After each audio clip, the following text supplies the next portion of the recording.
കുട്ടികൾക്കും Mithun's chemistry class റൂമിലേക്ക് സ്വാഗതം. പ്ലസ് വണ്ണിന്റെ 3 യൂണിറ്റിന്റെ ഫോക്കസ് ഏരിയ നമ്മൾ കഴിഞ്ഞ ദിവസം കൊണ്ട് കംപ്ലീറ്റ് ചെയ്തു. First unit some basic concept of chemistry, second unit structure of atom.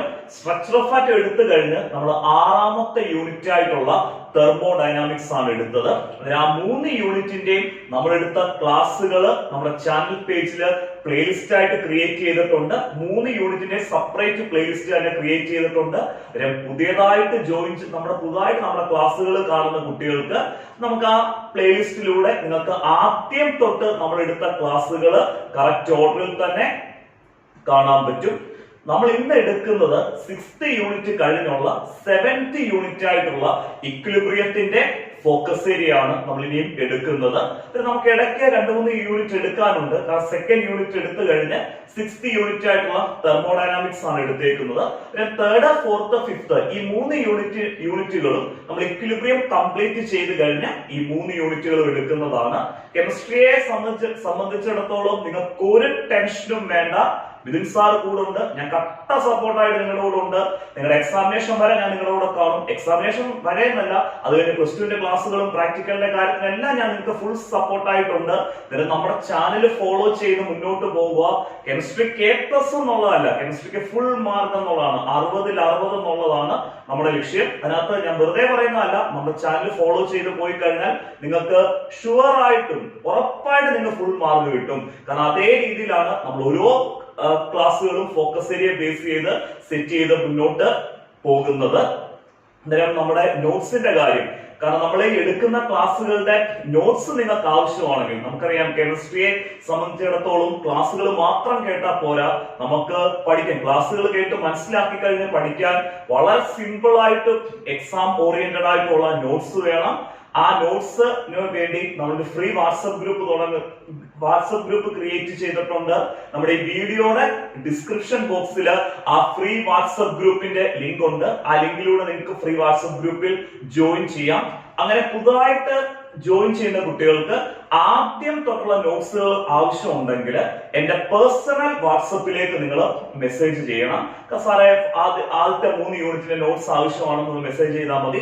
നിങ്ങളുടെ വാട്സപ്പ് നമ്പറിലേക്ക് ഞാൻ ഈ എടുത്തു കഴിഞ്ഞ ഈ 3 യൂണിറ്റിന്റെ നോട്ട്സ് സെൻഡ് ചെയ്ത് തരാം. കാരണം പല കുട്ടികളും ചോദിക്കുന്നുണ്ട്, സാറേ ഗ്രൂപ്പിൽ ആദ്യം തൊട്ട് നോട്ട്സുകൾ സെൻഡ് ചെയ്യാവോ എന്നുള്ള കാര്യം ചോദിക്കുന്നുണ്ട്. പക്ഷെ അങ്ങനെ നമ്മൾ ഗ്രൂപ്പിൽ വാട്സപ്പ് ഗ്രൂപ്പിൽ വീണ്ടും ആദ്യം തൊട്ടുള്ള നോട്ട്സുകൾ സെൻഡ് ചെയ്ത് കഴിഞ്ഞാൽ അത് നേരത്തെ ഉള്ള കുട്ടികൾക്ക് വളരെ ബുദ്ധിമുട്ടായിരിക്കും. അതുകൊണ്ടാണ് പുതുതായിട്ട് ജോയിൻ ചെയ്യുന്ന കുട്ടികൾ എന്റെ പേഴ്സണൽ വാട്സപ്പിൽ മെസ്സേജ് ചെയ്യാൻ പറഞ്ഞത്.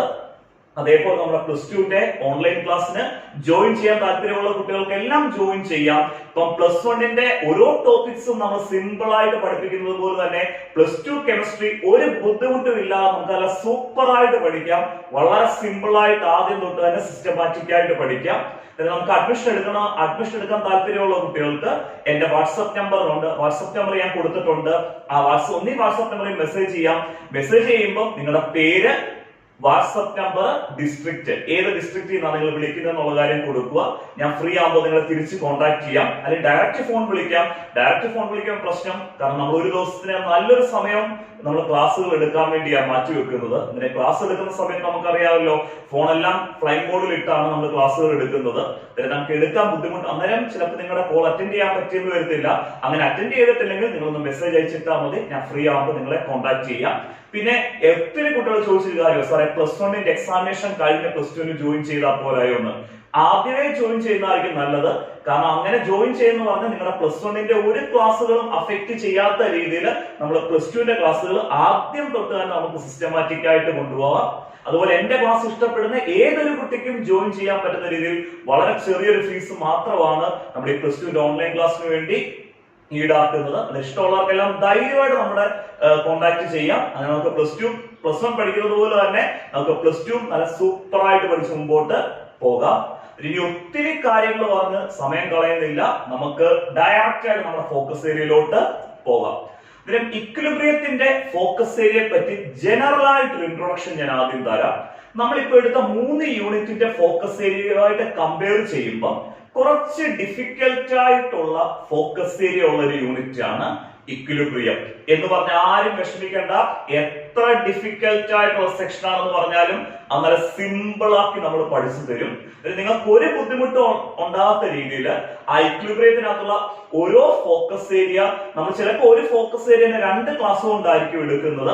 കാരണം യാതൊരു ബുദ്ധിമുട്ടും നിങ്ങൾക്ക് ഉണ്ടാകാത്ത രീതിയിൽ വളരെ സിമ്പിൾ ആയിട്ട് ഓരോ ക്ലാസ്സുകളായിട്ട് സെറ്റ് ചെയ്ത് നമ്മുടെ ഇക്വിലിബ്രിയം എടുക്കാം. പിന്നെ ഇക്വിലിബ്രിയത്തിന്റെ ഒരു അഡ്വാൻറ്റേജ് എന്ന് പറഞ്ഞാൽ നിങ്ങൾ ക്ലാസ് കംപ്ലീറ്റ് ആയിട്ട് കാണുവാണെന്നുണ്ടെങ്കിൽ നമ്മുടെ ക്ലാസ് കംപ്ലീറ്റ് ആയിട്ട് കാണുവാണെങ്കിൽ നിങ്ങൾക്ക് ഒത്തിരി സമയം അതിന്റെ ആ ഇക്വിലിബ്രിയത്തിനകത്തുള്ള പോർഷൻസ് കാണാതെ പഠിച്ച് സമയം കളയേണ്ട ആവശ്യം വരത്തില്ല. കാരണം നിങ്ങൾക്ക് ഈ ക്ലാസ് കംപ്ലീറ്റ് ആയിട്ട് കേട്ട് മനസ്സിലായാൽ തന്നെ ഇക്വിലിബ്രിയത്തിൽ നിന്ന് വരുന്ന ക്വസ്റ്റ്യൻസ് നിങ്ങൾക്ക് അറ്റൻഡ് ചെയ്യാൻ പറ്റും. അത് വലിയൊരു അഡ്വാൻറ്റേജ് ആണ്. പക്ഷെ നിങ്ങൾ ക്ലാസ്സുകൾ കംപ്ലീറ്റ് ആയിട്ട് എന്ത് ചെയ്യണം, കാണണം. കാരണം ഞാൻ പറഞ്ഞാൽ ചിലപ്പോൾ ഒരു ഫോക്കസ് ഏരിയ തന്നെ നമ്മൾ 2 ദിവസമായിട്ടായിരിക്കും എടുക്കുന്നത്. കാരണം അങ്ങനെ ഒരു ഫോക്കസ് ഏരിയ ചിലപ്പോൾ ലെങ്തി ഫോക്കസ് ഏരിയ ഒത്തിരി ഉള്ള ഒരു യൂണിറ്റ് ആണ് ഇക്വിലിബ്രിയം. അതിനെ നമ്മളൊരു സിംഗിൾ ഫോക്കസ് ഏരിയ ഒറ്റ ദിവസം കൊണ്ട് കവർ ചെയ്യാൻ പോയി കഴിഞ്ഞാൽ നമ്മുടെ വീഡിയോ ഒത്തിരി ലെങ്തി ആയി പോകും. നേരെ നിങ്ങൾക്ക് അത് കാണാനുള്ള ബുദ്ധിമുട്ടുണ്ടാവും. അതുകൊണ്ടാണ് നമ്മൾ വലിയ ഫോക്കസ് ഏരിയകളൊക്കെ ഡിവൈഡ് ചെയ്ത് 1-2 ക്ലാസ്സുകളായിട്ട് എടുക്കുന്നത്. എന്നാൽ ഒത്തിരി സമയമൊന്നും മുന്നോട്ട് പോകത്തില്ല. നമ്മുടെ ഇക്വിലിബ്രിയം കംപ്ലീറ്റ് ചെയ്യാൻ എല്ലാ ദിവസങ്ങളിലും ക്ലാസ്സുകൾ ഉണ്ടാവും.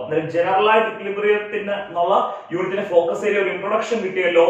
ഇത് നമ്മൾ ഇന്ന് എടുക്കുന്നത് ഇക്വിലിബ്രിയത്തിനകത്തുള്ള first focus area, law of chemical equilibrium and equilibrium constant. Law of chemical equilibrium and equilibrium constant. ഈ ഫോക്കസ് ഏരിയ പേരൊന്നും കേട്ട് പേടിക്കൊന്നും വേണ്ട. ഈ ഫോക്കസ് ഏരിയക്കകത്തുനിന്ന് നമുക്ക് എക്സാമിനേഷന് ചോദിക്കുന്നത് ഈ ഇക്വിലിബ്രിയം കോൺസ്റ്റന്റ് എന്നുള്ള സെക്ഷൻ ആണ് ചോദിക്കുന്നത്.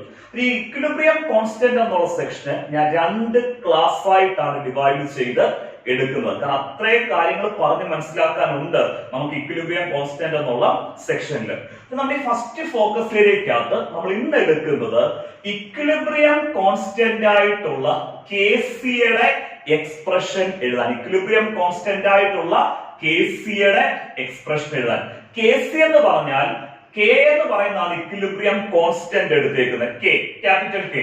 ഇവിടെ KC എന്ന് പറഞ്ഞാൽ equilibrium constant in terms of concentration. Equilibrium constant in terms of concentration എന്നുള്ളതാണ് നമ്മൾ എന്തെന്ന് കൊടുത്തിരിക്കുന്നത്, KC എന്ന് കൊടുത്തിരിക്കുന്നത്. ഇതിനെ ഒരു റിവേഴ്സിബിൾ റിയാക്ഷൻ തന്നിട്ട്, റിവേഴ്സിബിൾ റിയാക്ഷൻ നമുക്ക് അറിയാവുന്ന കാര്യമാണ്. ഫോർവേഡ് ഡയറക്ഷനിലും ബാക്ക്വേർഡ് ഡയറക്ഷനിൽ നടക്കുന്ന റിയാക്ഷൻ ആണ് റിവേഴ്സിബിൾ റിയാക്ഷൻ. ഒരു റിവേഴ്സിബിൾ റിയാക്ഷൻ തന്നിട്ട് ആ റിവേഴ്സിബിൾ റിയാക്ഷന്റെ ഇക്വിലിബ്രിയം കോൺസ്റ്റന്റ് ആയിട്ടുള്ള KCയുടെ എക്സ്പ്രഷൻ എഴുതാൻ എക്സാമിനേഷന് 100% ചാൻസ് ഉള്ള ഒരു ക്വസ്റ്റ്യൻ ചോദിക്കാൻ. അന്നേരം നമ്മൾ ഈ KCയുടെ എക്സ്പ്രഷൻ നമ്മൾ നിങ്ങൾക്ക് എളുപ്പമാക്കാൻ വേണ്ടി ആദ്യം നമ്മളൊരു ജനറൽ ആയിട്ടുള്ള റിവേഴ്സിബിൾ റിയാക്ഷൻ എടുക്കുന്നു. എന്നിട്ട് ആ ജനറൽ റിവേഴ്സിബിൾ റിയാക്ഷന്റെ KCയുടെ എക്സ്പ്രഷൻ എഴുതുന്നത് എങ്ങനെയാണെന്നുള്ള കാര്യം ക്ലിയർ ആയിട്ട് പറഞ്ഞു തരും. അത് കഴിഞ്ഞിട്ട് എക്സാമിനേഷന് വരുന്ന ഒരു 4 റിവേഴ്സിബിൾ റിയാക്ഷൻ നമ്മൾ എടുക്കുന്നു. എന്നിട്ട് ആ എക്സാമിനേഷന് വരുന്ന ആ 4 റിവേഴ്സിബിൾ റിയാക്ഷന്റെയും നമ്മൾ എന്തിന്റെ എക്സ്പ്രഷൻ സിമ്പിൾ ആയിട്ട് എഴുതിപ്പിക്കും, KCയുടെ എക്സ്പ്രഷന് സിമ്പിൾ ആയിട്ട് എഴുതിപ്പിക്കും. അന്നേരം ആദ്യമേ ഞാൻ ഒരു കാര്യം പറയാം. ഈ ജനറൽ റിവേഴ്സിബിൾ റിയാക്ഷന്റെ KCയുടെ എക്സ്പ്രഷൻ എഴുതി കഴിഞ്ഞ് ഈ 4 റിവേഴ്സിബിൾ റിയാക്ഷനകത്ത് ഒരു 2 റിവേഴ്സിബിൾ റിയാക്ഷൻ എഴുതുമ്പോഴേ നിങ്ങൾക്ക് KCയുടെ എക്സ്പ്രഷൻ എഴുതാൻ ക്ലിയർ ആയിട്ട് മനസ്സിലാവും എന്ന് പറഞ്ഞ് ബാക്കി 2 റിവേഴ്സിബിൾ റിയാക്ഷന്റെ KCയുടെ എക്സ്പ്രഷന്റെ ക്ലാസ് കാണാതിരിക്കരുത്. കാരണം ഓരോ റിവേഴ്സിബിൾ റിയാക്ഷന്റെയും KCയുടെ എക്സ്പ്രഷൻ എഴുതുമ്പോൾ ചെറിയ ചെറിയ വ്യത്യാസങ്ങൾ ഉണ്ടാവും. അതുകൊണ്ടാണ് ഈ 4 റിവേഴ്സിബിൾ റിയാക്ഷന്റെയും KCയുടെ എക്സ്പ്രഷൻ എഴുതുന്നത്. ഈ 4 റിവേഴ്സിബിൾ റിയാക്ഷന്റെയും KCയുടെ എക്സ്പ്രഷൻ എഴുതുന്നത് നിങ്ങൾ പഠിച്ചു കഴിഞ്ഞാൽ പിന്നെ ഏതൊരു റിയാക്ഷൻ വന്നാലും നിങ്ങൾക്ക് കണ്ണടച്ച് എന്തിന്റെ എക്സ്പ്രഷൻ എഴുതാം, KCയുടെ എക്സ്പ്രഷന് എഴുതാം. നമുക്ക് ഡയറക്റ്റ് ആയിട്ട് നമ്മുടെ ഫോക്കസ് ഏരിയയിലോട്ട് പോകാം. KCയുടെ എക്സ്പ്രഷൻ എഴുതാൻ വേണ്ടി ഞാനൊരു ജനറൽ റിയാക്ഷൻ എടുത്തു. ആ ജനറൽ റിയാക്ഷൻ ആണ് AA plus BB gives CC plus DD. ഈ ജനറൽ റിയാക്ഷനകത്ത് റിയാക്റ്റൻസ് ആരൊക്കെയാണെന്ന് ആദ്യം എക്സ്പ്ലെയിൻ ചെയ്യാം. ഇവിടുത്തെ റിയാക്റ്റൻസ് ആണ് ക്യാപിറ്റൽ എയും ക്യാപിറ്റൽ ബിയും. ഇവിടെ സ്മോൾ എ എന്ന് പറയുന്നത് എ എന്ന് പറഞ്ഞ റിയാക്റ്റന്റിന്റെ ഇക്വേഷനകത്തുള്ള സൈഡ് കോഎഫിഷ്യന്റ്. ഇവിടെ സ്മോൾ ബി എന്ന് പറയുന്നത് ക്യാപിറ്റൽ ബി എന്ന് പറഞ്ഞ റിയാക്ടന്റിന്റെ എന്ത് കോയിഫിഷ്യന്റ്? ഇക്വേഷനകത്തുള്ള സൈഡ് കോയിഫിഷ്യന്റ്. ഇവിടെ റിയാക്ടൻസ് ക്യാപിറ്റൽ എയും ക്യാപിറ്റൽ ബിയും ആണ്. പ്രോഡക്റ്റ് എന്ന് പറയുന്നത് ക്യാപിറ്റൽ സിയും ക്യാപിറ്റൽ ഡിയും, ക്യാപിറ്റൽ സിയും ക്യാപിറ്റൽ ഡിയും ആണ് പ്രോഡക്റ്റ്. ക്ലിയർ ആയ പ്രോഡക്ട്സ്. ഇവിടുത്തെ സ്മോൾ സി എന്ന് പറയുന്നത് ക്യാപിറ്റൽ സി എന്ന് പറഞ്ഞ പ്രോഡക്റ്റിന്റെ സൈഡ് കോയിഫിഷ്യന്റ്. സ്മോൾ ഡി എന്ന് പറയുന്നത് ക്യാപിറ്റൽ ഡി എന്ന് പറഞ്ഞ പ്രോഡക്റ്റിന്റെ എന്ത് കോയിഫിഷ്യന്റ് ആണ്? Side coefficient. നമ്മളെ ജനറൽ റിയാക്ഷൻ ക്ലിയർ ആയിട്ട് മനസ്സിലായി. A plus B B gives C C plus D D. ഈ ഇക്വേഷൻ നമ്മളിപ്പം എടുത്ത ജനറൽ റിയാക്ഷൻ അല്ലെങ്കിൽ ജനറൽ ഇക്വേഷന്റെ നമ്മൾ ആ ഇക്വിലിബ്രിയം കോൺസ്റ്റന്റ് എഴുതുവാണ്. കെസിയുടെ എക്സ്പ്രഷൻ എഴുതുക. പിന്നെ കെസിയുടെ എക്സ്പ്രഷൻ എഴുതുമ്പോൾ നമ്മൾ ആദ്യം അറിയേണ്ടത് കെസിയുടെ എക്സ്പ്രഷൻ എന്ന് പറയുന്നത് ഒരു ഫ്രാക്ഷനാണ്. ഒരു ഫ്രാക്ഷൻ ആകുമ്പോൾ അവിടെ ന്യൂമറേറ്ററും വരും ഡിനോമിനേറ്ററും വരും. ന്യൂമറേറ്ററും ഉണ്ടാവുന്നു ഡിനോമിനേറ്ററും ഉണ്ടാവുന്നു. അത്രയും ക്ലിയർ ആയല്ലോ. ഇവിടെ ന്യൂമറേറ്ററിനകത്ത് വരുന്നത് പ്രോഡക്റ്റിന്റെ കോൺസെൻട്രേഷൻ ആണ് നമ്മൾ ന്യൂമറേറ്ററിനകത്ത് എഴുതുന്നത് പ്രോഡക്റ്റിന്റെ കോൺസെൻട്രേഷൻ. നമുക്ക് ആദ്യം ന്യൂമറേറ്റർ എങ്ങനെ എഴുതുന്നത് പറഞ്ഞിട്ട് ഡിനോമിനേറ്ററിന്റെ കാര്യം പറയാം. ഇവിടുത്തെ ഫസ്റ്റ് പ്രോഡക്റ്റ് ആരാ? ക്യാപിറ്റൽ സി ആണ് ഫസ്റ്റ് പ്രോഡക്റ്റ്. അന്നേരം നമ്മുടെ ന്യൂമറേറ്റർ എഴുതാൻ വേണ്ടി ഫസ്റ്റ് പ്രോഡക്റ്റ് ആയിട്ടുള്ള ക്യാപിറ്റൽ സിയുടെ കോൺസെൻട്രേഷൻ എഴുതണം. നമ്മൾ ഈ സ്ക്വയർ ബ്രാക്കറ്റ് നമ്മൾ എഴുതുവാണെങ്കിൽ അത് വായിക്കുന്ന കോൺസെൻട്രേഷനാണ്. പിന്നെ സ്ക്വയർ ബ്രാക്കറ്റിനകത്ത് നമ്മൾ ക്യാപിറ്റൽ സി എന്ന് കൊടുക്കുകയാണെങ്കിൽ നമ്മൾ വായിക്കുന്നത് കോൺസെൻട്രേഷൻ ഓഫ് സി എന്നാണ്. ഈ സ്ക്വയർ ബ്രാക്കറ്റ് റെപ്രസെന്റ് ചെയ്യുന്നത് എന്തിനെയാണ്? കോൺസെൻട്രേഷനെയാണ് റെപ്രസെന്റ് ചെയ്യുന്നത്. നമ്മൾ സ്ക്വയർ ബ്രാക്കറ്റ് ഇട്ടിട്ട് അതിനകത്ത് ക്യാപിറ്റൽ സി കൊടുത്താൽ നമ്മൾ വായിക്കുന്ന കോൺസെൻട്രേഷൻ ഓഫ് സി എന്നാണ്. നമ്മൾ ഫസ്റ്റ് പ്രോഡക്റ്റ് ആയിട്ടുള്ള സിയുടെ കോൺസെൻട്രേഷന് എഴുതി. ഇനി ഞാൻ ഈ പറയുന്ന കാര്യം ശ്രദ്ധിച്ചിരിക്കണേ. ഈ സിയുടെ സൈഡ് കോയിഫിഷ്യന്റ്, ക്യാപിറ്റൽ സിയുടെ സൈഡ് കോയിഫിഷ്യന്റ് ആരാണ്? സ്മോൾ സി ആണല്ലോ. ക്യാപിറ്റൽ സിയുടെ സൈഡ് കോയിഫിഷ്യന്റ് ആരാ? സ്മോൾ സി ആണ്. ഈ സ്മോൾ സി എന്നുള്ള സൈഡ് കോയിഫിഷ്യന്റ് ഈ കോൺസെൻട്രേഷൻ ടേബിളിന്റെ പവറിൽ കൊടുക്കണം. അതിപ്പോ പ്രോഡക്റ്റിന്റെ ആണെങ്കിലും റിയാക്ടന്റിന്റെ ആണെങ്കിലും കോൺസെൻട്രേഷൻ ടൈം എഴുതിയിട്ട് അതിന്റെ സൈഡ് കോയിഫിഷ്യന്റ് നമ്മൾ ഇവിടെ കൊടുക്കണം, പവറിൽ കൊടുക്കണം. പിന്നെ ഫസ്റ്റ് പ്രോഡക്റ്റിന്റെ എന്ത് നമ്മൾ എഴുതി? കോൺസെൻട്രേഷൻ ടൈം എഴുതി, അതിന്റെ സൈഡ് കോയിഫിഷ്യന്റ് പവറിലും കൊടുത്തു. ഇനി അടുത്ത പ്രോഡക്റ്റ്, രണ്ടാമത്തെ പ്രോഡക്റ്റ് ആരാ? ക്യാപിറ്റൽ ഡി ആണ് രണ്ടാമത്തെ പ്രോഡക്റ്റ്. ഇനി അടുത്ത് നമ്മൾ ആ രണ്ടാമത്തെ പ്രോഡക്റ്റിന്റെ കോൺസെൻട്രേഷൻ എഴുതുന്നു. അത് കോൺസെൻട്രേഷൻ ഓഫ് ക്യാപിറ്റൽ ഡി. നമ്മൾ സ്ക്വയർ ബ്രാക്കറ്റ് ഇട്ടിട്ട് ഡി കൊടുക്കുകയാണെങ്കിൽ നമ്മൾ വായിക്കുന്നത് കോൺസെൻട്രേഷൻ ഓഫ് എന്താണ്? ഡി എന്നാണ് വായിക്കുന്നത്. ക്ലിയർ ആയല്ലോ. നമുക്ക് ഒരു കാര്യം കൂടെ ചെയ്യണമല്ലോ.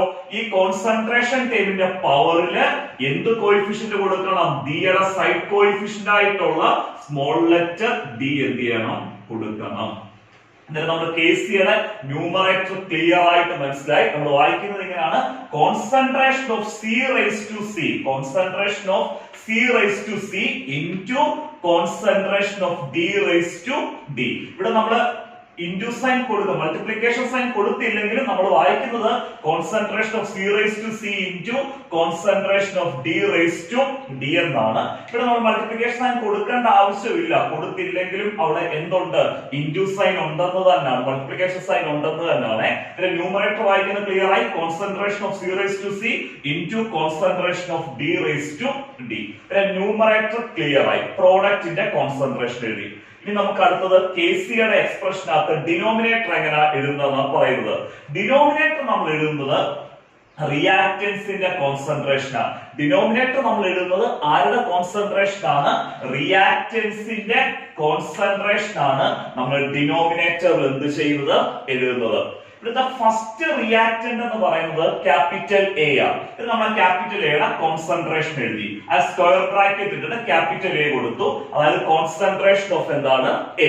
അത് കഴിഞ്ഞിട്ട് ആ കോൺസെൻട്രേഷൻ ടൈമിൽ എന്ത് കൊടുക്കണം? പവറില് നമ്മുടെ എയുടെ സൈഡ് കോയിഫിഷ്യന്റ് ആയിട്ടുള്ള എന്ത് കൊടുക്കണം? സ്മോൾ എ കൊടുക്കണം. അത് കഴിഞ്ഞ് രണ്ടാമത്തെ റിയാക്ടന്റ് എടുക്കുന്നു. രണ്ടാമത്തെ റിയാക്ടന്റ് നമ്മൾ എന്ത് ചെയ്യുന്നു? എടുക്കുന്നു. രണ്ടാമത്തെ റിയാക്ടന്റ് എന്ന് പറയുന്നത് ആരാ? ബി ആണ് രണ്ടാമത്തെ റിയാക്ടന്റ് ആണല്ലോ. ആ ബിയുടെ കോൺസെൻട്രേഷൻ എഴുതുന്നു. രണ്ടാമത്തെ റിയാക്ടന്റ് ആയിട്ടുള്ള ബിയുടെ എന്ത് എഴുതുന്നു? കോൺസെൻട്രേഷൻ എഴുതുന്നു. കോൺസെൻട്രേഷൻ ഓഫ് എന്താണ്? ബി എന്ന് കൊടുത്തു. സ്ക്വയർ ബ്രാക്കറ്റിനകത്ത് ക്യാപിറ്റൽ ബി കൊടുക്കുമ്പോൾ കോൺസെൻട്രേഷൻ ഓഫ് ബി എന്ന് കൊടുത്തു. എന്നിട്ട് അതിന്റെ ആ കോൺസെൻട്രേഷൻ ടേബിളിന്റെ പവറിൽ ഇവിടെ ബാലൻസ്ഡ് ഇക്വേഷൻ, ഇക്വേഷനകത്തുള്ള ബിയുടെ സൈഡ് കോഎഫിഷ്യന്റ് ആരാ? Small B. ആ സ്മോൾ ബി എന്ത് ചെയ്യുക? കൊടുക്കുക. ഇങ്ങനെയാണ് നമ്മൾ എന്തിന്റെ എക്സ്പ്രഷൻ എഴുതുന്നത്? കെസിയുടെ എക്സ്പ്രഷൻ എഴുതുന്നത്. കെസിയുടെ എക്സ്പ്രഷൻ എഴുതുമ്പോഴത്തേക്ക് മറക്കരുത്, നമ്മൾ ന്യൂമറേറ്ററിൽ എഴുതുന്നത് പ്രോഡക്റ്റിന്റെ കോൺസെൻട്രേഷനും ഡിനോമിനേറ്ററിൽ എഴുതുന്നത് റിയാക്ടൻസിന്റെ കോൺസെൻട്രേഷനും. കോൺസെൻട്രേഷൻ ടൈം എഴുതുമ്പോൾ ഒരു കാര്യം ശ്രദ്ധിക്കുക, കോൺസെൻട്രേഷൻ ടൈമിന്റെ പവറിൽ അതാത് റിയാക്ടന്റിന്റെയും അതാത് പ്രോഡക്റ്റിന്റെയും എന്ത് കോഎഫിഷ്യന്റ് കൊടുക്കണം? സൈഡ് കോഎഫിഷ്യന്റ് കോൺസെൻട്രേഷൻ ടൈംസിന്റെ പവറിൽ കൊടുക്കണം. മറക്കരുത്, ന്യൂമറേറ്റർ പ്രോഡക്റ്റിന്റെ കോൺസെൻട്രേഷന്, ഡിനോമിനേറ്റർ റിയാക്ടൻസിന്റെ കോൺസെൻട്രേഷൻ. കോൺസെൻട്രേഷൻ ടൈംസിന്റെ പവറിൽ അതാതിന്റെ സൈഡ് കോഎഫിഷ്യൻസും കൊടുക്കണം. അതിപ്പോ റിയാക്ടന്റ് ആണെങ്കിലും പ്രോഡക്റ്റ് ആണെങ്കിലും. കെസിയുടെ എക്സ്പ്രഷൻ എഴുതാൻ ക്ലിയർ ആയിട്ട് മനസ്സിലായല്ലോ. ഒരു ജനറൽ ഇക്വേഷന് എടുത്തിട്ട് ഇക്വിലിബ്രിയം കോൺസ്റ്റന്റ് എഴുതാനുള്ള ഫസ്റ്റ് ക്വസ്റ്റ്യൻ നോക്കാം. എക്സാമിനേഷന് ക്വസ്റ്റ്യൻ വരുന്നത് എങ്ങനെയാണെന്നുള്ള കാര്യം ഞാൻ ഈ ക്വസ്റ്റ്യൻ ഒന്ന് വായിച്ച് എക്സ്പ്ലെയിൻ ചെയ്തിട്ട് നമുക്ക് ഈ റിയാക്ഷന്റെ ഇക്വിലിബ്രിയം കോൺസ്റ്റന്റ് ആയിട്ടുള്ള കേസ് എഴുതാം. നമുക്ക് ക്വസ്റ്റ്യൻ വരുന്നത് write the expression for equilibrium constant. Write the expression for equilibrium constant for the reaction N2 plus 3H2 gives 2NH3. അതായത് അവര് തന്നിരിക്കുന്ന റിയാക്ഷന്റെ ഇക്വിലിബ്രിയം കോൺസ്റ്റന്റിന്റെ എക്സ്പ്രഷൻ എഴുതാനാ ചോദിക്കുന്നത്. അവിടെ കെ സി എന്ന് പറഞ്ഞിട്ടില്ല, കെ പി എന്നും പറഞ്ഞിട്ടില്ല. ഇക്വിലിബ്രിയം കോൺസ്റ്റന്റ് എന്ന് പറഞ്ഞാൽ ഒന്നേ അത് കെ സി ആകാം, equilibrium constant in terms of concentration ആയിട്ടുള്ള കെ സി ആകാം, അതേപോലെ equilibrium constant in terms of partial pressure ആയിട്ടുള്ള കെ പിയും ആകാം. ക്വസ്റ്റ്യനകത്ത് കെ സിയും കെ പി എന്നൊന്നും പറഞ്ഞിട്ടില്ല. ഇക്വിലിബ്രിയം കോൺസ്റ്റന്റ് എഴുതാൻ മാത്രമേ പറഞ്ഞിട്ടുള്ളെങ്കിൽ നിങ്ങൾ കെ സിയുടെ എക്സ്പ്രഷനാ എഴുതേണ്ടത്.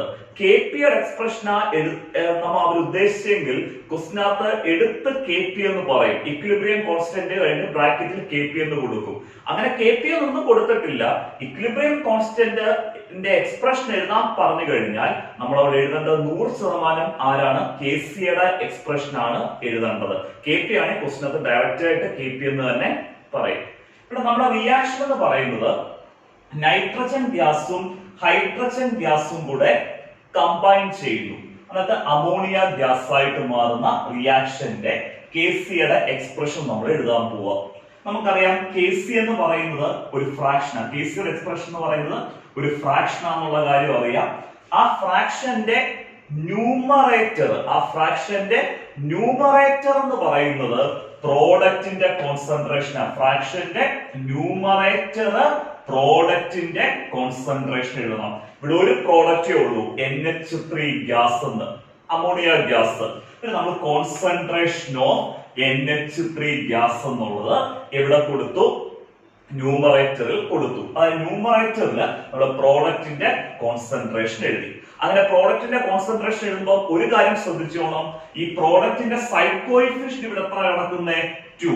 ആ സൈഡ് കോഎഫിഷ്യന്റ് ആയിട്ടുള്ള 2 ഈ കോൺസെൻട്രേഷൻ ടേമിന്റെ എവിടെ കൊടുക്കണം? പവറിൽ കൊടുക്കണം. സൈഡ് കോഎഫിഷ്യന്റ് ആയിട്ടുള്ള 2 നമ്മുടെ കോൺസെൻട്രേഷൻ ടേമിന്റെ എവിടെ കൊടുക്കുക? പവറിൽ കൊടുക്കുക. ന്യൂമറേറ്റർ ക്ലിയർ ആയി. കാരണം ന്യൂമറേറ്ററിൽ നമ്മൾ കൊടുക്കേണ്ടത് പ്രോഡക്റ്റിന്റെ കോൺസെൻട്രേഷൻ ആയിരുന്നു. ഇവിടെ ഒരു പ്രോഡക്റ്റേ ഉള്ളായിരുന്നു. ഇവിടെ പ്രോഡക്റ്റ് ആരായിരുന്നു? NH3 ആയിരുന്നു. ആ NH3യുടെ കോൺസെൻട്രേഷൻ കൊടുക്കുന്നു. ആ NH3യുടെ കോൺസെൻട്രേഷൻ ടേബിളിന്റെ പവറിൽ NH3യുടെ സൈഡ് കോഎഫിഷ്യന്റ് ആയിട്ടുള്ള എത്ര കൊടുക്കുന്നു? 2 കൊടുക്കുന്നു. ന്യൂമറേറ്റർ ക്ലിയർ ആയി. ഇനി നമുക്ക് അടുത്തത് ക്ലിയർ ആക്കേണ്ടത് ആരെയാ? ഡിനോമിനേറ്റർ നമ്മൾ കൊടുക്കേണ്ടത് ആരുടെ കോൺസെൻട്രേഷൻ? റിയാക്ടൻസിന്റെ കോൺസെൻട്രേഷൻ കൊടുക്കണം. ഡിനോമിനേറ്ററിൽ നമുക്ക് റിയാക്ടൻസിന്റെ കോൺസെൻട്രേഷൻ കൊടുക്കണം. ആദ്യത്തെ റിയാക്ടന്റ് ആരാ? N2 gas. നമ്മൾ ആദ്യം N2 ഗ്യാസിന്റെ കോൺസെൻട്രേഷന് ഡിനോമിനേറ്ററിൽ കൊടുത്തു. N2 ഗ്യാസിന്റെ കോൺസെൻട്രേഷൻ കൊടുത്തു കഴിഞ്ഞ് നമ്മളിവിടെ N2ന്റെ സൈഡ് കോഎഫിഷ്യന്റ് നോക്കണം. N2ന് ഇവിടെ സൈഡ് കോഎഫിഷ്യന്റ് ഒന്നും ഇല്ലെങ്കിൽ അതിന്റെ അർത്ഥം N2ന്റെ സൈഡ് കോഎഫിഷ്യന്റ് എത്ര ആണെന്നുള്ള കാര്യമാ? 1 ആണെന്നുള്ള കാര്യം. അങ്ങനെ N2ന്റെ സൈഡ് കോഎഫിഷ്യന്റ് 1 ആയതുകൊണ്ട് തന്നെ നമ്മൾ ഈ കോൺസെൻട്രേഷൻ ടേമിന്റെ പവറിൽ എത്ര എന്ന് കൊടുക്കേണ്ട ആവശ്യമില്ല. ഞാനിപ്പം എഴുതിയതുപോലെ 1 എന്ന് കൊടുക്കേണ്ട ആവശ്യമില്ല. കാരണം നമ്മളിവിടെ കോൺസെൻട്രേഷൻ ടേമിന്റെ പവറിൽ ഒന്നും കൊടുത്തിട്ടില്ലെങ്കിൽ അതിന്റെ മീനിങ് കോൺസെൻട്രേഷൻ ടേമിന്റെ പവർ എത്ര എന്ന് തന്നെ 1 ആണെന്ന് തന്നെയാണ് മീനിങ്. നമ്മളിവിടെ 1 ആയതുകൊണ്ട് തന്നെ ഇവിടെ N2ന്റെ സൈഡ് കോഎഫിഷ്യന്റ് 1 ആയതുകൊണ്ട് തന്നെ നമ്മുടെ N2ന്റെ കോൺസെൻട്രേഷൻ ടേമിന്റെ പവറിൽ എത്ര എന്ന് കൊടുക്കുന്നില്ല? 1 എന്ന് കൊടുക്കുന്നില്ല. 1 എന്ന് കൊടുത്താലും പ്രശ്നമില്ല, 1 എന്ന് കൊടുത്തില്ലെങ്കിലും പ്രശ്നമില്ല. കാരണം 1 എന്ന് കൊടുത്താലും ഇല്ലെങ്കിലും ഇവിടുത്തെ പവർ നമ്മൾ എത്ര ആയിട്ട് തന്നെ എടുക്കുന്നേ? 1 ആയിട്ട് തന്നെ എടുക്കുന്നേ. 1 അല്ലാതെ ബാക്കിയുള്ള സൈഡ് കോഎഫിഷ്യന്റ് വരുമ്പോൾ മാത്രം കോൺസെൻട്രേഷൻ ടേമിന്റെ പവറിൽ ആ സൈഡ് കോഎഫിഷ്യന്റ് കൊടുത്താൽ മതി. 1 ആണെങ്കിൽ കൊടുക്കേണ്ട ആവശ്യമില്ല. കൊടുത്തില്ലെങ്കിലും അവിടെ എത്ര ഉണ്ടെന്ന് തന്നെയാണ് നമ്മൾ പവറിൽ കൺസിഡർ ചെയ്യുന്നത്? 1 ഉണ്ടെന്ന് തന്നെയാണ് പവറിൽ കൺസിഡർ ചെയ്യുന്നത്. നമ്മുടെ ഫസ്റ്റ് റിയാക്ടന്റിന്റെ കോൺസെൻട്രേഷൻ എഴുതി, N2 ഗ്യാസിന്റെ കോൺസെൻട്രേഷൻ എഴുതി ഡിനോമിനേറ്ററിൽ. അത് കഴിഞ്ഞ് രണ്ടാമത്തെ റിയാക്ടന്റ് ആയിട്ടുള്ള എന്ത് ഗ്യാസിന്റെ കോൺസെൻട്രേഷൻ എഴുതുന്നു? H2 ഗ്യാസിന്റെ കോൺസെൻട്രേഷന് എഴുതുന്നു. H2 ഗ്യാസിന്റെ കോൺസെൻട്രേഷന് നമ്മൾ എഴുതി കഴിഞ്ഞിട്ട് H2ന്റെ സൈഡ് കോഎഫിഷ്യന്റ് നോക്കണം. ഇക്വേഷനകത്ത് H2ന്റെ സൈഡ് കോഎഫിഷ്യന്റ് എത്ര കിടക്കുന്നത്? H2ന്റെ സൈഡ് കോഎഫിഷ്യന്റ് എത്ര കിടക്കുന്നത്? 3. ആ 3 എന്നുള്ളത് H2ന്റെ കോൺസെൻട്രേഷൻ ടേമിന്റെ എവിടെ കൊടുക്കണം? പവറിൽ കൊടുക്കണം. ക്ലിയർ ആയല്ലോ? നമ്മൾ Kc എഴുതണമെന്നുണ്ടെങ്കിൽ Kc ഒരു ഫ്രാക്ഷൻ ആണ്. ന്യൂമറേറ്ററിൽ കൊടുക്കേണ്ടത് റിയാക്ടൻസിന്റെ കോൺസെൻട്രേഷൻ. ന്യൂമറേറ്ററിൽ കൊടുക്കുന്നത് പ്രോഡക്റ്റിന്റെ കോൺസെൻട്രേഷൻ. ന്യൂമറേറ്ററിൽ കൊടുക്കുന്നത് പ്രോഡക്റ്റിന്റെ കോൺസെൻട്രേഷൻ. ഇതിപ്പോ ഒരു പ്രോഡക്റ്റ് ഉള്ളായിരുന്നു, അമോണിയ, അതിന്റെ കോൺസെൻട്രേഷൻ കൊടുത്തു. ഡിനോമിനേറ്ററിൽ കൊടുക്കേണ്ടത് റിയാക്ടൻസിന്റെ കോൺസെൻട്രേഷൻ. ഇവിടെ രണ്ട് റിയാക്ഷൻ ഉണ്ടായിരുന്നു, N2 ഉം H2. ആ രണ്ടെണ്ണത്തിന്റെയും കോൺസെൻട്രേഷൻ നമ്മൾ ഡിനോമിനേറ്ററിൽ കൊടുത്തു. സൈഡ് കോഎഫിഷ്യന്റ് അതാത് റിയാക്ടന്റെയും പ്രോഡക്റ്റിന്റെയും കോൺസെൻട്രേഷൻ ടേമിന്റെ പവറിൽ കൊടുക്കണം. സൈഡ് കോഎഫിഷ്യന്റ് 1 ആണെങ്കിൽ അത് 1 എന്ന് പവറിൽ കൊടുക്കേണ്ട ആവശ്യം ഇല്ല. ക്ലിയർ ആയിട്ട് മനസ്സിലായല്ലോ? ഒരു ഇക്വേഷൻ കിട്ടിക്കഴിഞ്ഞാൽ അതിന്റെ ഇക്വിലിബ്രിയം കോൺസ്റ്റന്റ് ആയിട്ടുള്ള എന്തെഴുതുന്നതാണ്? Kc എഴുതുന്നത്. അതിന് ഇക്വിലിബ്രിയം കോൺസ്റ്റന്റ് കേട്ടാലേ നമ്മൾ ഏതിന്റെ എക്സ്പ്രഷൻ തന്നെ എഴുതാം? Kcയുടെ എക്സ്പ്രഷൻ തന്നെ എഴുതണം. ഫസ്റ്റ് ക്വസ്റ്റ്യൻ ക്ലിയർ ആയിട്ട് മനസ്സിലായല്ലോ? നമുക്ക് അടുത്ത ക്വസ്റ്റ്യൻ നോക്കാവേ. ഇക്വിലിബ്രിയം കോൺസ്റ്റന്റ് എഴുതാനുള്ള രണ്ടാമത്തെ ക്വസ്റ്റ്യൻ നോക്കാം. രണ്ടാമത്തെ ക്വസ്റ്റ്യനിലും അവർ ഇക്വിലിബ്രിയം കോൺസ്റ്റന്റ് എഴുതാനാ പറഞ്ഞത്.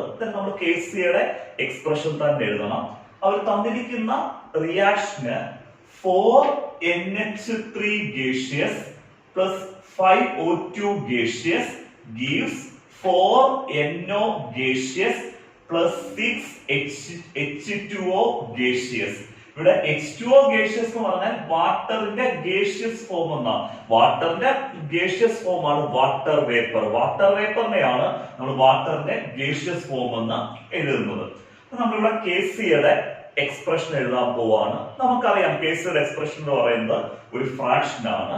ആ ഫ്രാക്ഷന്റെ ന്യൂമറേറ്ററിൽ നമ്മൾ കൊടുക്കേണ്ടത് പ്രോഡക്റ്റിന്റെ കോൺസെൻട്രേഷൻ കൊടുക്കണം. ന്യൂമറേറ്ററിൽ പ്രോഡക്റ്റിന്റെ കോൺസെൻട്രേഷൻ കൊടുക്കുക. ഇവിടെ ഫസ്റ്റ് പ്രോഡക്റ്റ് ആരാ? NO.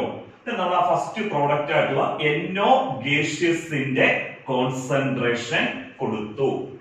എന്നിട്ട് ആ NO ഗേഷ്യസിന്റെ കോൺസെൻട്രേഷൻ കൊടുത്തു കഴിഞ്ഞ് നമ്മൾ ആ NO ഗേഷ്യസിന്റെ സൈഡ് കോഎഫിഷ്യന്റ് നോക്കണം. NOയുടെ സൈഡ് കോഎഫിഷ്യന്റ് ഇക്വേഷനകത്ത് എത്ര കിടക്കുന്നത്? 4. ആ 4 NOയുടെ കോൺസെൻട്രേഷൻ ടേമിന്റെ എവിടെ കൊടുക്കണം? പവറിൽ കൊടുക്കണം. ക്ലിയർ ആയല്ലോ? രണ്ടാമത്തെ പ്രോഡക്റ്റ് അതിനെ നമ്മൾ ന്യൂമറേറ്ററിൽ പ്രോഡക്റ്റിന്റെ കോൺസെൻട്രേഷൻ കൊടുക്കുമായിരുന്നു. ആദ്യത്തെ പ്രോഡക്റ്റ് ആയിട്ടുള്ള NOയുടെ കോൺസെൻട്രേഷൻ കൊടുത്തു, അതിന്റെ സൈഡ് കോഎഫിഷ്യന്റ് പവറിൽ കൊടുത്തു.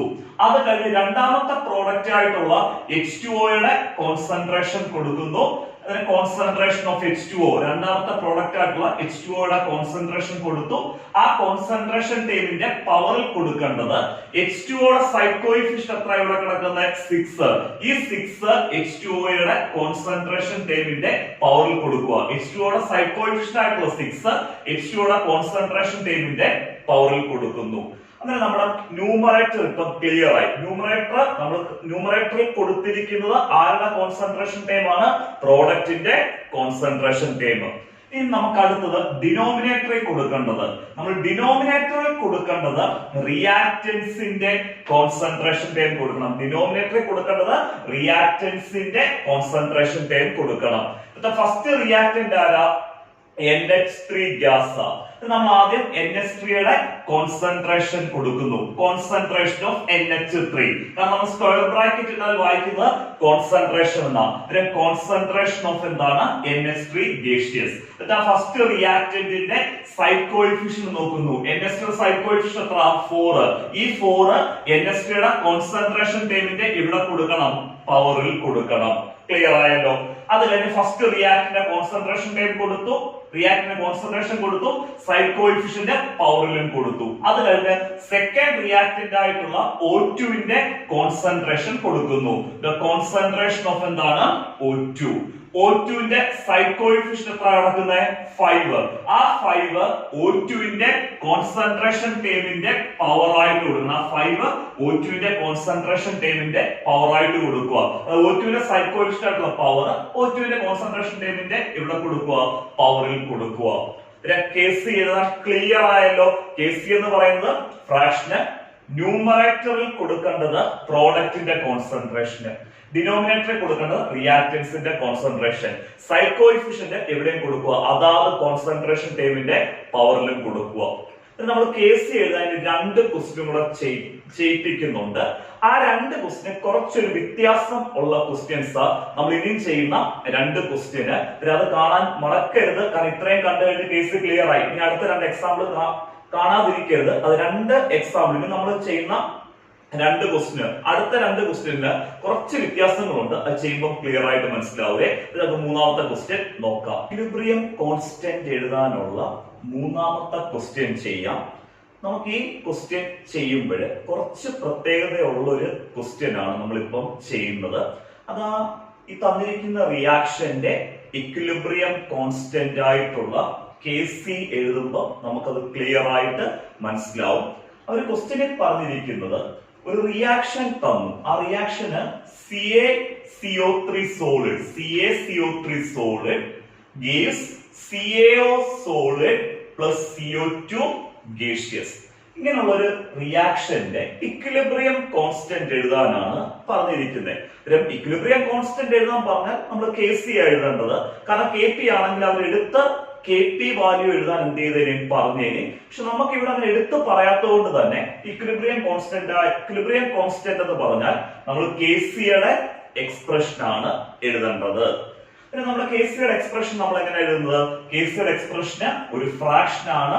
ആ ഫ്രാക്ഷന്റെ ന്യൂമറേറ്റർ എന്ന് പറയുന്നത് പ്രോഡക്ട്സിന്റെ കോൺസെൻട്രേഷൻ ആണ്. നമ്മുടെ KCയുടെ എക്സ്പ്രഷൻ ഒരു ഫ്രാക്ഷൻ ആണ്. ആ ഫ്രാക്ഷന്റെ ന്യൂമറേറ്റർ പ്രോഡക്ട്സിന്റെ കോൺസെൻട്രേഷൻ.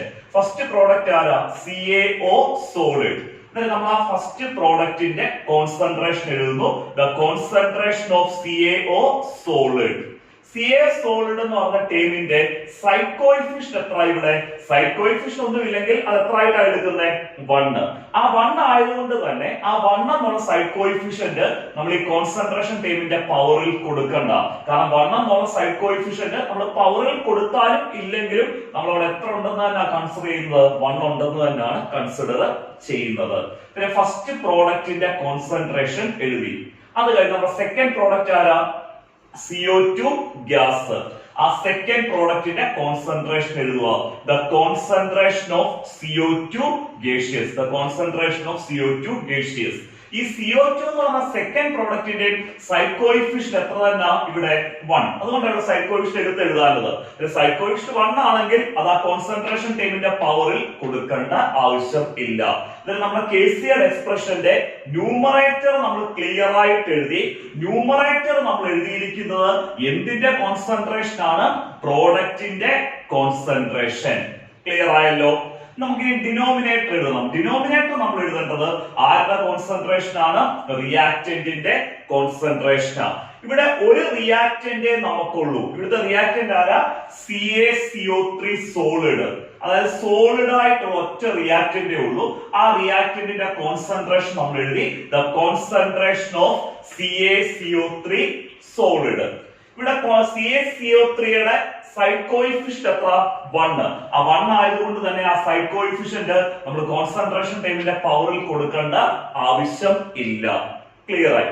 ഇപ്പൊ നിങ്ങൾ വിചാരിക്കും ഇപ്പൊ നമ്മൾ നോർമൽ ആയിട്ട് തന്നെ ആണല്ലോ KC എഴുതിയത്. കാരണം ഇവിടെ എന്താണ് വ്യത്യാസം എന്ന് പറഞ്ഞത്? ഇവിടെ വ്യത്യാസം എന്ന് പറഞ്ഞാല് ഇപ്പം റിയാക്റ്റന്റ് ആണെങ്കിലോ പ്രോഡക്റ്റ് ആണെങ്കിലും, റിയാക്റ്റന്റ് ആണെങ്കിലും പ്രോഡക്റ്റ് ആണെങ്കിലും അത് സോളിഡ് ഫോമിലാണെങ്കിൽ, ഇപ്പൊ റിയാക്റ്റന്റോ പ്രോഡക്റ്റോ ഏത് ഫോമിലാണെങ്കിൽ, സോളിഡ് ഫോമിലാണെങ്കിൽ അതിന്റെ കോൺസെൻട്രേഷൻ നിങ്ങൾ 1 ആയിട്ട് എടുക്കണം. അപ്പൊ റിയാക്റ്റന്റ് ആകാം, പ്രോഡക്റ്റ് ആകാം. ഏത് ഫോമിലാണ് ഉള്ളത്? സോളിഡ് ഫോമിലാണെങ്കിൽ അതിന്റെ കോൺസെൻട്രേഷൻ നമ്മൾ എത്ര ആയിട്ട് എടുക്കണം? 1 ആയിട്ട് എടുക്കണം. ഇവിടെ നോക്കിയേ, നമ്മുടെ KCL എക്സ്പ്രഷനകത്ത് 2 സോളിഡ് ഫോം ഉണ്ട്. CaO സോളിഡും ഉണ്ട്, CaO സോളിഡും ഉണ്ട്. അതേപോലെ തന്നെ CaCO3 സോളിഡും ഉണ്ട്. ഈ 2 സോളിഡ് ഫോമിന്റെയും കോൺസെൻട്രേഷന് നമ്മൾ എത്ര ആയിട്ട് എടുക്കുക? 1 ആയിട്ട് എടുക്കുക. പിന്നെ CaO സോളിഡിന്റെ കോൺസെൻട്രേഷൻ 1 ആയിട്ട് എടുക്കണം. CaCO3 സോളിഡിന്റെ കോൺസെൻട്രേഷൻ 1 ആയിട്ട് എടുക്കുക. ഏതൊരു റിയാക്റ്റന്റ് ആണെങ്കിലും പ്രോഡക്റ്റ് ആണെങ്കിലും ഏതൊരു സബ്സ്റ്റൻസ് ആണെങ്കിലും അത് സോളിഡ് ഫോമിലാണെങ്കിൽ അതിന്റെ കോൺസെൻട്രേഷൻ നമ്മൾ എത്ര ആയിട്ട് എടുക്കുന്നു? 1 ആയിട്ട്. ഇവിടെ CaO സോളിഡിന്റെ കോൺസെൻട്രേഷൻ 1, CaCO3 സോളിഡിന്റെ കോൺസെൻട്രേഷനും 1. നമ്മുടെ KCL എക്സ്പ്രഷനിൽ നിന്ന് CaO സോളിഡിന്റെ കോൺസെൻട്രേഷൻ ടൈം അങ്ങ് മാറി. ആ CaO സോളിഡിന്റെ കോൺസെൻട്രേഷൻ ടൈം എത്ര? 1. അതേപോലെ തന്നെ CaCO3 സോളിഡിന്റെ കോൺസെൻട്രേഷൻ ടൈം അങ്ങ് മാറി. CaCO3 കോൺസെൻട്രേഷൻ ടൈം എത്രയായി? 1. ക്ലിയർ ആയല്ലോ? പിന്നെ നമ്മുടെ KCL എക്സ്പ്രഷനകത്ത് ബാലൻസ് ഉള്ള ടൈം ഏത് മാത്രമാ? CO2 ന്റെ കോൺസെൻട്രേഷൻ ടൈം. ഈ ഇക്വേഷന്റെ KC എന്ന് പറയുന്നത് കോൺസെൻട്രേഷൻ ഓഫ് CO2 ഗേഷ്യസ് ആണ്. കാരണം ഇവിടെ കോൺസെൻട്രേഷൻ ടൈമിനകത്തുള്ള CaO സോളിഡിന്റെയും KCയുടെ എക്സ്പ്രഷനകത്തുള്ള CaO സോളിഡിന്റെയും CaCO3 സോളിഡിന്റെയും കോൺസെൻട്രേഷൻ എത്ര ആയിട്ട് മാറി? 1 ആയിട്ട് മാറി. പിന്നെ KC എന്തിനോട് ഈക്വൽ ആവുന്നു?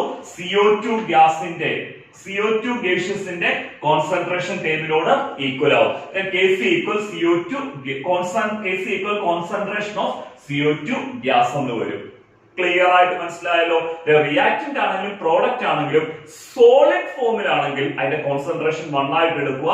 ആ ടൈം KCL എക്സ്പ്രഷനിൽ നിന്ന് അങ്ങ് മാറും. അങ്ങനെയാണ് നമുക്ക് ഇവിടെ ഈ 2 ടൈം CaO സോളിഡും CaCO3 സോളിഡിന്റെ കോൺസെൻട്രേഷൻ ടൈം KCL എക്സ്പ്രഷനിൽ നിന്ന് മാറി. KC എന്തിനോട് ഈക്വൽ ആയിട്ട് മാറുന്നു? കോൺസെൻട്രേഷൻ ഓഫ് CO2 ഗ്യാസിനോട് ഈക്വൽ ആയിട്ട് മാറുന്നു. ഇതാണ് ഇവിടെയുള്ള ആ പ്രത്യേകത എന്ന് പറയുന്നത്. ഇതുപോലെ മറ്റൊരു പ്രത്യേകത ഒരു ക്വസ്റ്റ്യൻ ആണ് നമ്മുടെ KCയുടെ എക്സ്പ്രഷൻ എഴുതാൻ വേണ്ടി അടുത്തതായിട്ട് ചെയ്യുന്നത്. ഇക്വിലിബ്രിയം കോൺസ്റ്റന്റ് KC എഴുതാനുള്ള 4ാമത്തെ ക്വസ്റ്റ്യൻ നോക്കാം. നമ്മുടെ 3ാമത്തെ ക്വസ്റ്റ്യൻ പോലെ തന്നെ കുറച്ച് വ്യത്യാസമുള്ള ഒരു ക്വസ്റ്റ്യൻ ആണ് 4ാമത്തെ ക്വസ്റ്റ്യന്. പിന്നെ അവര് തന്നിരിക്കുന്ന റിയാക്ഷന് Ag2O solid plus 2HNO3 aqueous gives 2AgNO3 aqueous, 2AgNO3 aqueous plus H2O liquid. ഈ റിയാക്ഷന്റെ ഇക്വിലിബ്രിയം കോൺസ്റ്റന്റ് ആയിട്ടുള്ള KC എഴുതണം. നമുക്കറിയാം ഇക്വിലിബ്രിയം കോൺസ്റ്റന്റ് ആയിട്ടുള്ള KCയുടെ എക്സ്പ്രഷന് ഒരു ഫ്രാക്ഷൻ ആണെന്നുള്ള കാര്യം നമുക്കറിയാം. ആ ഫ്രാക്ഷന്റെ ന്യൂമറേറ്റർ എന്ന് പറയുന്നത് പ്രോഡക്റ്റിന്റെ കോൺസെൻട്രേഷൻ ആണ്. നമുക്ക് ആദ്യം ന്യൂമറേറ്റർ തന്നെ എഴുതാം. അങ്ങനെ ഫസ്റ്റ് പ്രോഡക്റ്റ് ആരാ? AgNO3 aqueous. Concentration of AgNO3 aqueous എഴുതി. AgNO3യുടെ സൈഡ് കോഎഫിഷ്യന്റ് ബാലൻസ് ഇക്വേഷനകത്ത് AgNO3യുടെ സൈഡ് കോഎഫിഷ്യന്റ് എത്രയായിരുന്നു? 2. ആ 2 AgNO3യുടെ കോൺസെൻട്രേഷൻ ടേമിന്റെ പവറിൽ കൊടുത്തു. ഇവിടുത്തെ സൈഡ് കോഎഫിഷ്യന്റ് AgNO3യുടെ സൈഡ് കോഎഫിഷ്യന്റ് ആയിട്ടുള്ള 2 AgNO3യുടെ കോൺസെൻട്രേഷൻ ടേമിന്റെ പവറിൽ കൊടുത്തു. ക്ലിയർ ആയി? ഫസ്റ്റ് പ്രോഡക്റ്റ് നമ്മൾ എഴുതി കഴിഞ്ഞു. ഇനി അടുത്ത സെക്കൻഡ് പ്രോഡക്റ്റ് എന്ന് പറയുന്നത് H2O ലിക്വിഡ് എന്നാണ്. ആ സെക്കൻഡ് പ്രോഡക്റ്റ് ആയിട്ടുള്ള H2Oയുടെ കോൺസെൻട്രേഷൻ എടുക്കുന്നു. Concentration of H2O liquid. Clear ആയല്ലോ? H2Oയുടെ സൈഡ് കോഎഫിഷ്യന്റ് എത്ര? 1 ആയതുകൊണ്ട് തന്നെ 1 ആയതുകൊണ്ട് കോൺസെൻട്രേഷൻ ടൈമിന്റെ പവർ നമുക്ക് 1 കൊടുക്കണമെന്നില്ല. പിന്നെ KCയുടെ ന്യൂമറേറ്റർ നമ്മൾ ക്ലിയർ ആയിട്ട് എഴുതി. ഫസ്റ്റ് പ്രോഡക്റ്റിന്റെ കോൺസെൻട്രേഷനെ ഇൻറ്റു സെക്കൻഡ് പ്രോഡക്റ്റിന്റെ കോൺസെൻട്രേഷൻ എന്നുള്ള രീതിയിൽ നമുക്ക് ഡിനോമിനേറ്റർ എഴുതണം. ഡിനോമിനേറ്റർ നമ്മൾ എഴുതുന്നത് ആരുടെ കോൺസെൻട്രേഷൻ വെച്ചാണ്? റിയാക്റ്റൻസിന്റെ കോൺസെൻട്രേഷൻ വെച്ചാണ്. നമ്മൾ ഡിനോമിനേറ്റർ എഴുതുന്നത് റിയാക്റ്റൻസിന്റെ കോൺസെൻട്രേഷൻ വെച്ചാണ് എഴുതുന്നത്. ഇവിടെ ഫസ്റ്റ് ടേം ആരാ? Ag2O solid. അതായത് ഫസ്റ്റ് റിയാക്റ്റന്റ് ആണ് Ag2O സോളിഡ്. ഇത്തരം Ag2O സോളിഡിന്റെ കോൺസെൻട്രേഷൻ എഴുതി. ക്ലിയർ ആയല്ലോ? ഇവിടെ Ag2O സോളിഡിന്റെ സൈഡ് കോഎഫിഷ്യന്റ് എത്ര? 1. സൈഡ് കോഎഫിഷ്യന്റ് 1 ആയതുകൊണ്ട് തന്നെ നമ്മൾ കോൺസെൻട്രേഷൻ ടൈമിന്റെ പവറിൽ കൊടുക്കണമെന്നില്ല. Ag2O സോളിഡിന്റെ കോൺസെൻട്രേഷൻ ടൈമില് പവർ 1 കൊടുക്കണമെന്നില്ല, കാരണം ഇവിടെ സൈഡ് കോഎഫിഷ്യന്റ് 1 അല്ലേ. ഈ രണ്ടാമത്തെ റിയാക്റ്റന്റ് ആരാ? HNO3. അതിനെ നമുക്ക് അടുത്ത കോൺസെൻട്രേഷൻ ടൈം എന്ന് പറഞ്ഞാൽ രണ്ടാമത്തെ റിയാക്റ്റന്റ് ആയിട്ടുള്ള കോൺസെൻട്രേഷൻ ഓഫ് HNO3 അക്വസ്. HNO3യുടെ സൈഡ് കോഎഫിഷ്യന്റ് എത്ര? 2. ആ 2 നമ്മുടെ ഈ കോൺസെൻട്രേഷൻ ടൈമിന്റെ എവിടെ കൊടുക്കണം? പവറിൽ കൊടുക്കണം. സൈഡ് കോഎഫിഷ്യന്റ് 2 നമ്മൾ ഇവിടെ കൊടുക്കുന്നു, പവറിൽ കൊടുക്കുന്നു. നോർമൽ ആയിട്ട് നമ്മൾ KCയുടെ എക്സ്പ്രഷൻ എഴുതി. വേറെ വ്യത്യാസങ്ങളൊന്നും ഇല്ലായിരുന്നു.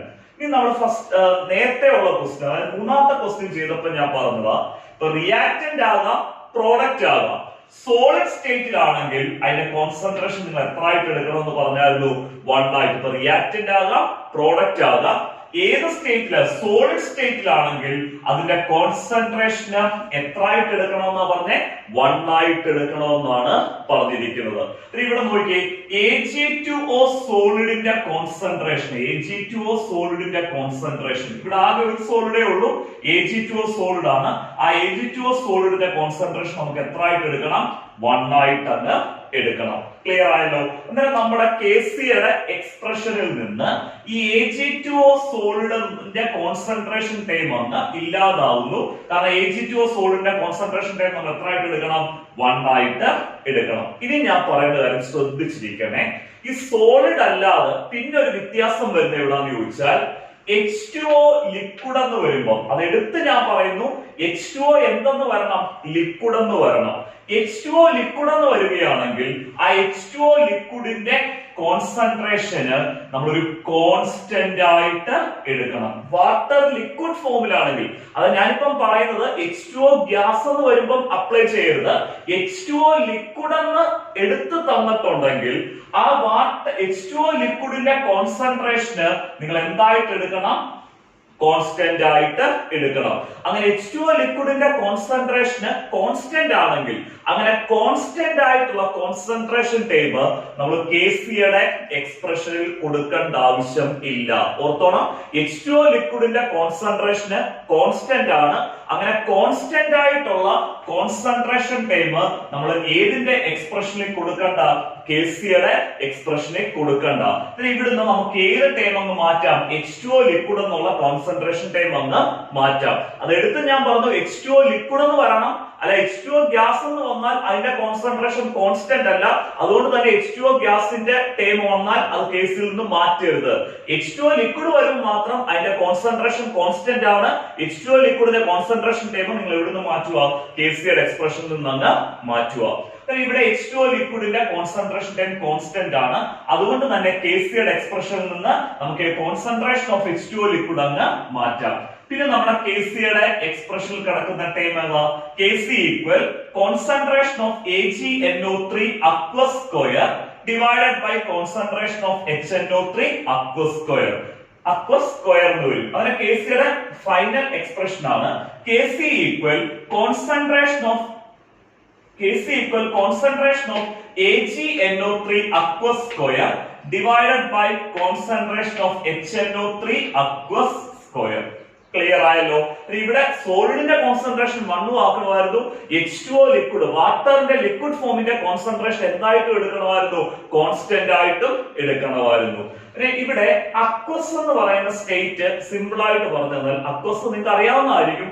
അക്വസ് എന്ന് പറയുന്നത് വാട്ടറിൽ പ്രിപ്പയർ ചെയ്യുന്ന സൊല്യൂഷൻ, വെള്ളത്തിൽ പ്രിപ്പയർ ചെയ്തെടുക്കുന്ന സൊല്യൂഷനെയാണ് നമ്മൾ അക്വസ് എന്ന് പറയുന്നത്. അക്വസ് വരുമ്പോൾ കോൺസ്റ്റന്റ് ഒന്നുമല്ല, H2O ലിക്വിഡ് എന്ന് വരുമ്പോൾ മാത്രം, H2O ലിക്വിഡ് എന്ന് എഴുതിയാൽ മാത്രം, H2O ലിക്വിഡ് എന്ന് എഴുതിയാൽ മാത്രമേ അതിന്റെ കോൺസെൻട്രേഷൻ ടൈം എന്താകത്തുള്ളൂ, കോൺസ്റ്റന്റ് ആകത്തുള്ളൂ.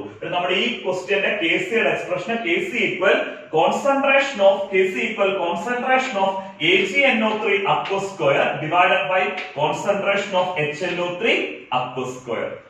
കെ സിയുടെ എക്സ്പ്രഷൻ 4 ക്വസ്റ്റ്യൻ നമ്മൾ ചെയ്യിപ്പിച്ചായിരുന്നു. ആ കേസിന്റെ എക്സ്പ്രഷൻ ക്ലിയർ ആയിട്ട് മനസ്സിലായല്ലോ? ഈ വീഡിയോ നിങ്ങൾ ആദ്യം തൊട്ട് അവസാനം വരെ കാണണം. ഇനി അടുത്തത് നമ്മൾ എടുക്കുന്നതെന്ന് പറയുന്നത് ഒരു ക്വസ്റ്റ്യൻ തന്നിട്ട്, ഒരു ക്വസ്റ്റ്യനകത്ത് ഒരു ക്വസ്റ്റ്യൻ തരും, അതിനകത്ത് ഒരു കെമിക്കൽ ഇക്വേഷൻ തരും. ആ കെമിക്കൽ ഇക്വേഷന്റെ കെ സിയുടെ വാല്യൂ കണ്ടുപിടിക്കാൻ പരീക്ഷയ്ക്ക് ചോദിക്കും. അതായത് നമ്മളിപ്പം കേസിയുടെ എക്സ്പ്രഷൻ എഴുതാനാണ് ചോദിച്ചത്. ഇപ്പൊ നമ്മൾ പഠിച്ചേക്കുന്നത്, നമ്മൾ അടുത്തത് പറയുന്നത് ഒരു ഇക്വേഷൻ തരുന്നു, ആ ഇക്വേഷന്റെ കെ സിയുടെ എക്സ്പ്രഷൻ എഴുതിയിട്ട് കെ സിയുടെ വാല്യൂ കണ്ടുപിടിക്കാൻ, ഇത്രയാണ് കെ സിയുടെ വാല്യൂ, എന്നാൽ കറക്റ്റ് വാല്യൂ പഠിപ്പിക്കാനുള്ള ഒരു ക്വസ്റ്റ്യൻ നമുക്ക് ചെയ്യണം. അതുപോലെ തന്നെ ഇക്വിലിബ്രിയം കോൺസ്റ്റന്റിൽ നിന്ന് വരുന്ന ഒരു ടൈപ്പ് ആപ്ലിക്കേഷൻ ക്വസ്റ്റ്യൻ കൂടെ ചെയ്യണം. നമുക്ക് അടുത്ത സെക്ഷനിൽ ആ കെ സിയുടെ വാല്യൂ കണ്ടുപിടിക്കുന്ന ക്വസ്റ്റ്യൻ ചെയ്യാം. അത് കഴിഞ്ഞിട്ട് ഇക്വിലിബ്രിയം കോൺസ്റ്റന്റിൽ നിന്ന് വന്ന ആപ്ലിക്കേഷൻ ക്വസ്റ്റ്യനും ചെയ്യാവേ.